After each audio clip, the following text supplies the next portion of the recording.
그림 좀 덜 보인다 싶을 때 이렇게 한 번씩 와. 그래서 좋아. 집구석이 저 난리인데 집안에 흐르는 저주라고 해야 될까요?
안녕하세요 여러분.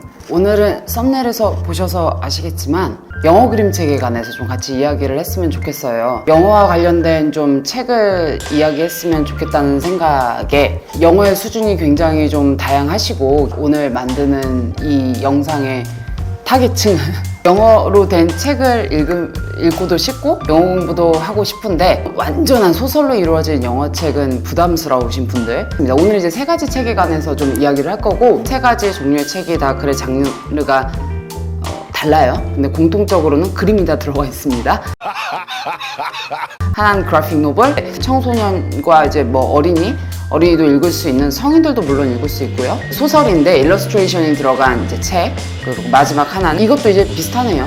이제 뭐 청소년, 성인, 뭐 내지는 어린이들 타겟층으로 하는 소설인데 일러스트레이션이 좀 잘 들어가 있는, 그래서 소설 2개에 그래픽 노블 하나 정도로 생각하시면 될 것 같아요. 그림이랑 같이 조금 이해를 하면은 내용 전반적으로 영어로 된 소설을 이해하는 데 도움도 될 수 있고 덜 지루한 부분도 있을 수 있어서 준비를 해봤습니다. 영어 공부들 우리 되게 오래 해왔잖아요. 기본적으로 공교육만 해도 초등학교, 중학교, 고등학교 최소 12년을 공부하는데 12년 공부한 거 치고 저희가 뭐 원어민이라든지 현지에 가서 영어를 사용했을 때 그만한 시간 투자를 한 어떤 능력치를 보여주느냐, 이제 성인이 돼서 자연스럽게 영어 공부를 다시 좀 시작하고 싶으신 분들도 있으실 거예요. 영어 공부 방법에 대해서 이제 물어봤을 때 저 개인적인 방법으로는 지금 굉장히 다양한 루트는 많잖아요. 영어 공부를 좀 실질적으로 잘 할 수 있을 추천드리는 방법 중에 하나가 책을 읽는 거를 이제 추천을 드리는데, 그 책에서 얻어질 수 있는 뭔가 아카데믹적인 픽션 같은 경우는 글 자체가 막 엄청 아카데믹하지 않고 오히려 더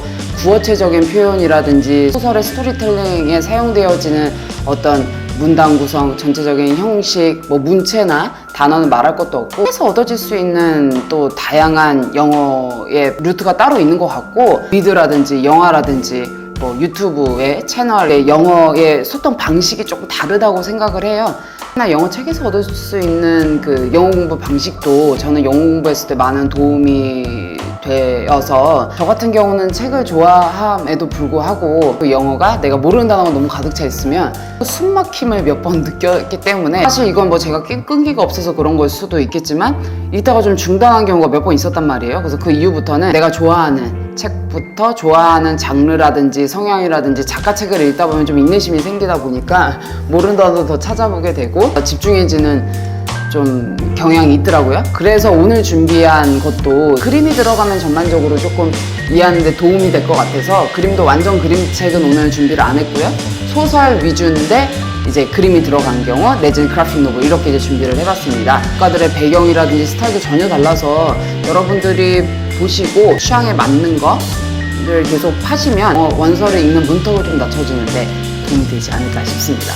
오늘 이제 가져온 도서는 기본적으로 이제 그냥 평균적인 영어 실력을 얘기하면 약간 중등? 신문이나 기본적인 대중매체들도 수준을 중학생 정도로 두고 있잖아요. 그래서 이제 저도 그냥 계속 말씀드리는 게 사람의 취향에 따라 이것도 뭐 정확한 건 아니지만 어쨌든 평균은 중등부 정도 실력의 어떤 난이도. 근데 요새 중학생들 실력 좋아요. 참고로. You're funny. 첫 번째 책은요. 피터 브라운의 와일드 로봇 라는 책이고 이거 굉장히 유명한 책이죠. 몇 년 전부터 한국에서도 굉장히 많이 유명해졌는데 이 책으로도 물론 유명한데 잠시만요.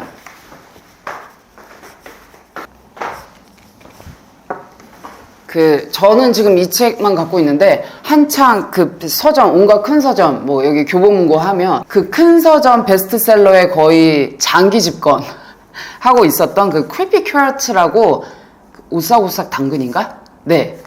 그게 이제 성공이 되니까 그 연작들이 이제 계속 이것도 거의 베스트셀러에 계속 있었어요. 오싹오싹 팬티라고 해서 이거는 이제 피터 브라운이 그림만 그린 거고요. 이제 글은 다른 분이 쓰셨는데 더 와일드 로봇 같은 경우는 글 그림을 다 진행을 했고요. 그 크래피 캐럿이나 오싹오싹 팬티 요 시리즈들은 이제 전형적인 그림책이에요. 근데 이것도 이제 나중에 설명할 수 있는 어떤 계기가 되면 다시 한번 말씀드리기는 할 건데 재밌어요. 이것도 그림책 구성도 굉장히 좀 특이하게 잘 돼 있고 오늘은 이제 이 책에 대한 얘기는 아니고 더 와일드 로봇에 관한 얘기를 좀 하려고 합니다. 작가 소개부터 먼저 좀 얘기를 하자면 미국 작가고요. 일러스트레이터로 커리어를 시작을 했습니다. 아트센터 컬리지 오브 디자인에서 일러스트레이션 전공을 하고 뉴욕으로 이제 이주를 했고요. 첫 책인 Flight of the Dodo 이 책부터도 책도 잘 나가기도 하고 일러스트레이터로서의 인지도도 높여가고 스튜디오랑 계약을 한다든지 책도 잘 됐지만 거의 이제 그 첫 커리어부터 좀 안정적으로 그림책 작가로서 잘 이어가고 있었어요. 상 좋아하는 거 아시죠? 상 받은 것만 좀 간략하게 피터 브라운 얘기를 좀 하자면 책이 6개 이상의 뉴욕타임스 베스트셀러 오늘 얘기할 요 지금 더 와일드 로봇도 뉴욕타임스 베스트셀러고 거의 장기 집권 스타일인 것 같아요. 교보문고 뉴욕타임스 베스트셀러든 Children Make Terrible Pets, The Curious Garden, The Wild Robot 한국에서만 잘 된 게 아니라 다 굉장히 잘 됐어요. 저는 사실 피터 브라운이라는 작가를 논문 쓰면서 알게 됐는데 그 논문 자료 중에 하나가 Mr.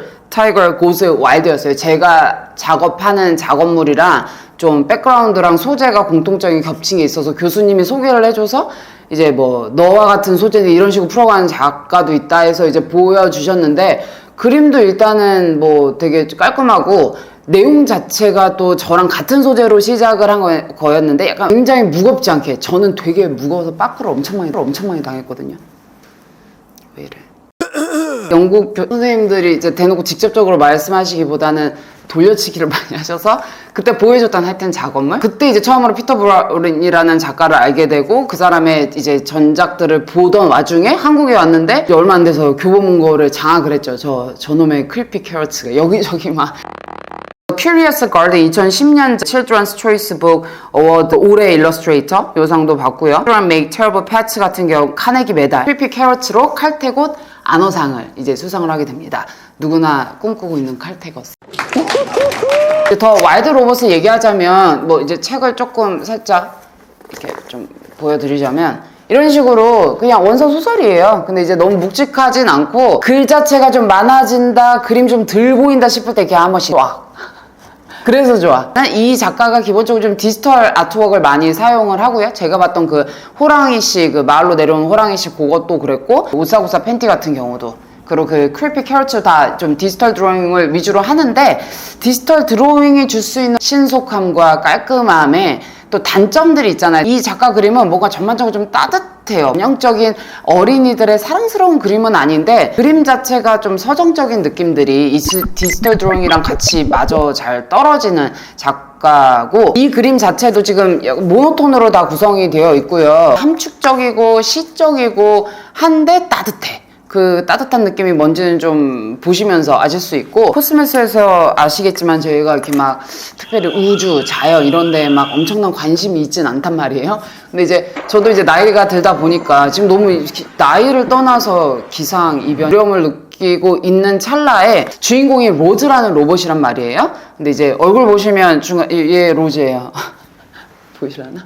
이름이 그 로봇인데 여성적인 이름이잖아요. 근데 얼굴 자체는 오히려 딱 외모만 봤을 때는 덜 느껴져서 오히려 더 공감이 잘 돼. 이게 주인공은 로봇이고 갑자기 그 섬에 살게 된단 말이에요. 폭풍인가? 하여튼 좀 그런 것 때문에 살게 되면서 사람도 하나도 살지 않는 야생 섬에 완전 테크놀로지의 끝판왕인 이제 로봇이 뚝 떨어지게 된 거예요. 거기서 이제 다양한 동물들도 만나고 그 야생섬 생활을 로봇이 적응해가는 과정인데 로즈와 그 야생섬에 살고 있는 그 야생 동물들과의 어떤 관계성 그리고 교류를 통해서 그 어떤 관계에 관한 얘기일 수도 있고요. 로즈의 어떤 정체성, 스스로에 관한 어떤 고민과 고찰도 그 관계를 통해서 성장을 해 가는 거죠. 그래서 자신을 스스로 배워가는 그런 이야기인 것 같아서 이게 특정 기술과 자연과의 결합이다. 이렇게도 해석을 할 수 있고 저는 현대 사회에서의 어떤 현대인들에 관한 얘기일 수도 있을 것 같아요. 그래서 이게 이제 영어 난이도도 그렇고 환경에 관한 얘기가 늘 화두다 보니까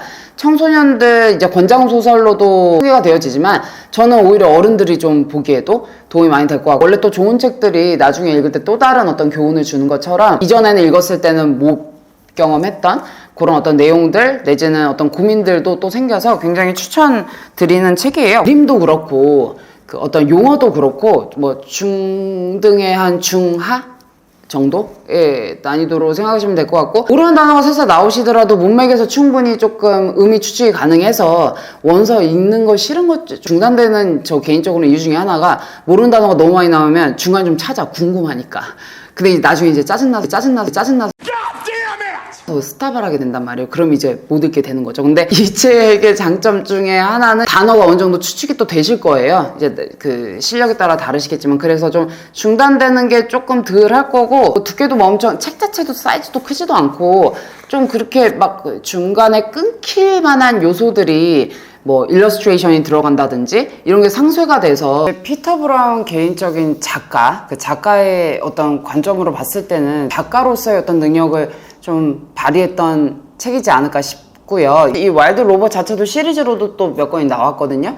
그 책도 만약에 이 책을 보고 재밌으셨으면 이어서 같이 보시면 좀 더 도움이 될 것 같습니다. 이 책이 워낙 이제 잘 돼가지고 영화로 할리우드 영화로도 이제 개봉이 되어졌는데 올해 2024년 10월에 개봉으로 이제 제가 알고 있고요. 뭐 그 노예 12년 블랙팬서 거기에 나왔던 그 어스에 나왔었던 루피타 용 주연 로즈 역을 맡게 될 것 같고 네 저도 사뭇 기대가 됩니다. 예고편 같은 영상을 잠깐 봤는데 또 약간 여기 나왔던 일러스트레이션 디지털 드로잉임에도 불구하고 어쨌든 그 3D로 나오는 애니메이션과는 다르죠 책은. 그래서 그런 어떤 장르적 측면에서도 비교하면서 같이 보시면 도움이 많이 될 것 같아요.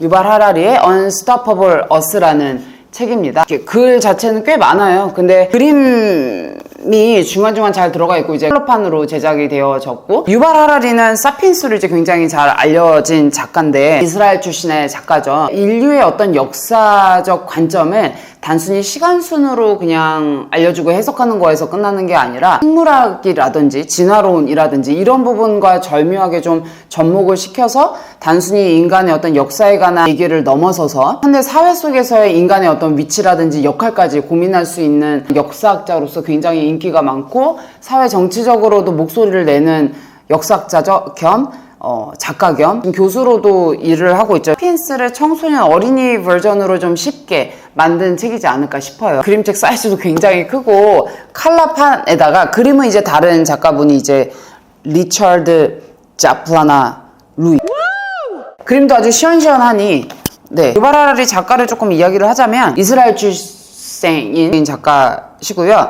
그 98년도까지는 이스라엘에서 계속 공부를 하셨어요. 예루살렘 히브리 대학에서 이제 뭐 중세 역사, 전쟁, 국문화 뭐 이런 부분에 대해서 공부를 했고 2002년에 이제 영국 옥스퍼드 대학으로 이제 넘어와서 중세 전쟁사로 박사학위까지 받고 히브리 대학에서 역사과 교수로 또 일하고 계시는 역사학 교수라 이분 특유의 어떤 해석과 백그라운드 지식이 가미된 역사 강의는 사피엔스 대표적인 그 책 저서뿐만이 아니라 헤드 강의에 들어보실 수 있고 온라인에서도 많이 이분의 강의를 접해보실 수 있을 거예요. 이 책 같은 경우가 원시 유인원 시절부터 우리 인류의 역사랑 같이 그렇게 사라진 어떤 종족들에 관한 비교 분석도 이야기를 하면서 거기서 끝나는 게 아니라 다양한 그때 환경의 배경들, 동물들이 어떤 식으로 사라지고 진화를 해왔는지 멀리는 현재까지 우주 탐사와 개발까지 진행하고 있는 인간의 어떤 발전 과정들을 이야기하는데 거기서 그냥 단순히 정보만 던져주고 끝나는 게 아니라 앞으로 그럼 이런 역사와 전통 경험들을 가졌던 인간의 어떤 가능성과 나아가야 할 방향까지 좀 모색을 해주는 책이라서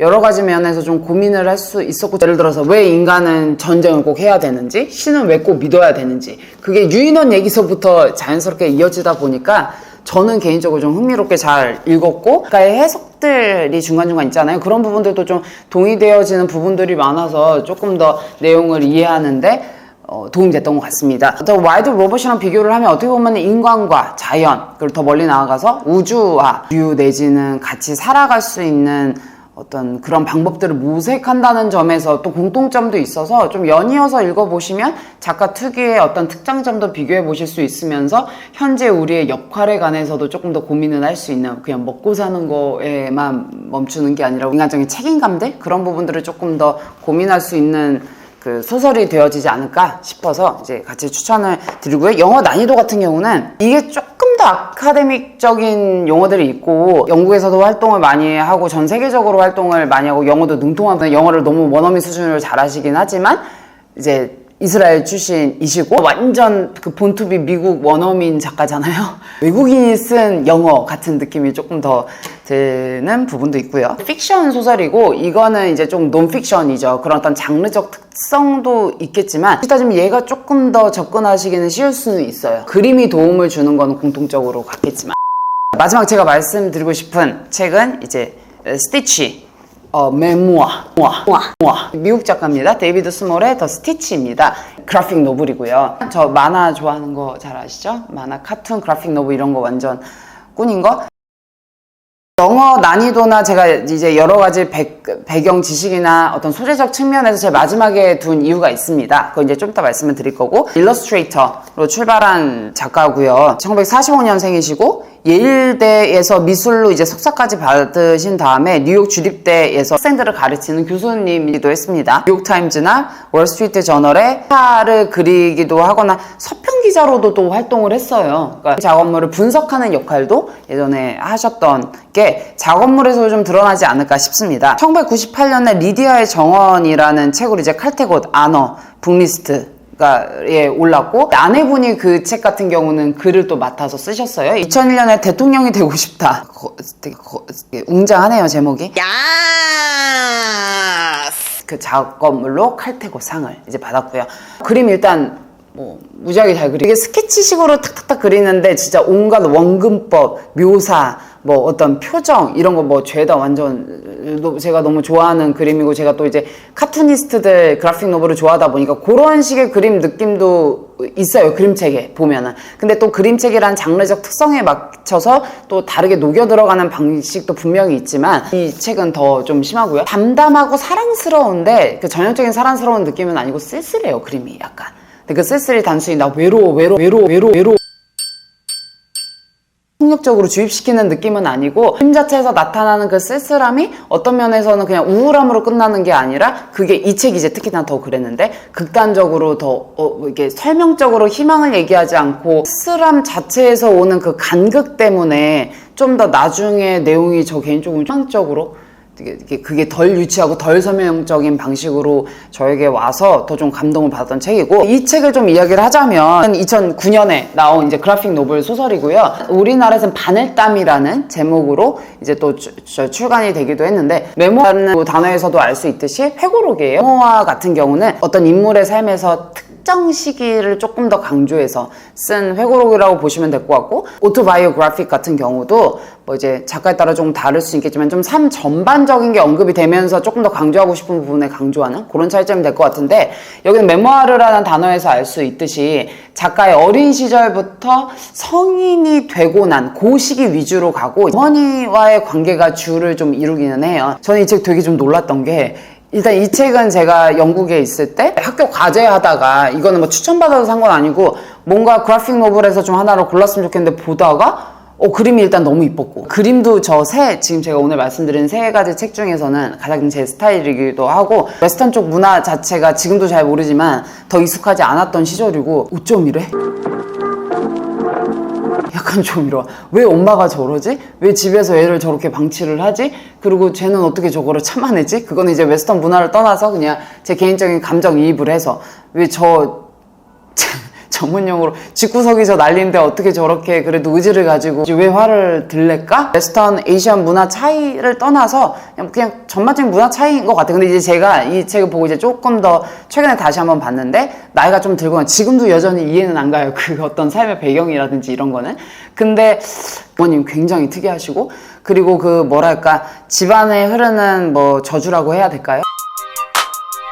어려웠던 상황과 환경들, 지금의 작가를 만들어내는데 어떤 영향을 끼쳤는지를 설명적이지 않고 굉장히 세련된 방식으로, 우리가 전형적인 잘 알고 있는 그 영웅담, 전통적인 그 히어로 같은 그런 식에서 오는 감동과 멋있음도 있는데, 누가 봐도 연약하고 넘어질 것 같고 넘어질 수밖에 없는 상황 속에서 꼿꼿이 일어나는 그 언 땅에 새싹 돋아나듯이 엄마를 굉장히 원망도 많이 하고, 근데 중요한 거는 그 힘든 상황을 연약해 보이는 그 새싹 하나가 일어서는 어떤 과정? 책 내용 자체는 어떤 면에서는 이게 청소년들 보기에는 앞에 책들보다는 좀 어른 책 위주고, 영어 난이도는 제일 어떤 면에서 어려워요. 용어라든지 단어라든지, 특히 이제 전문 용어들도 좀 많이 나올 때가 중간에 있거든요. 아버지가 의사인데 그거 뜻 모른다고 전체적인 내용을 이해하는 거는 또 이제 별개고, 단어 난이도나 이제 구어체적인 묘사들, 특히 이게 회고록이다 보니까 현지에서 쓰는 어떤 용어들 이런 것들도 많이 나와서 그런 부분에서는 세계 중에 제일 어려울 수는 있는데, 그래픽 노블이라는 장르적 특성, 그리고 이제 그림 자체도 굉장히 함축적이에요. 그래서 제가 세련되다라는 방식이 그런 얘기거든요. 뭐 이렇게 설명적으로 표현하지 않고 글 이상의 그림으로서 줄 수 있는 어떤 메시지들도 굉장히 잘 이루어져서, 영어 단어라든지 뭐 구어체적인 표현들이 조금 어렵고, 픽션이라는 장르에서 오는 좀 더 어려움이 있거든요. 그런 허들들을 조금 더 넘어갈 수 있는 요소이지 않았을까. 저는 개인적으로 주기적으로 한 번씩 읽어보는 책입니다. 그림도 너무 예쁘고 사랑스럽고, 그래서 더 슬프면서 더 힘을 얻은, 위로를 얻은 그런 책이라고 볼 수 있을 것 같아요. 이런 식으로 좀 노출을 많이 시키시면 그림이랑 접목이 되든, 영어 원서 자체에 대한 문턱도 조금 줄일 수 있고, 이 과정 중에 작가가 하나가 꽂히게 되면은 그 작가 거를 파게 되잖아요. 영어 원서를 완독하는 데 방해가 되는 요소들이 많이 줄여지지 않을까 생각이 듭니다. 세상은 넓고 좋은 작가들은 너무 많고, 원서 자체에서 주는 생경하지만 원초적인 느낌들을 여러분들도 좀 같이 경험했으면 좋겠습니다. 다음 시간에 또 재밌는 책으로 소개하러 오겠습니다.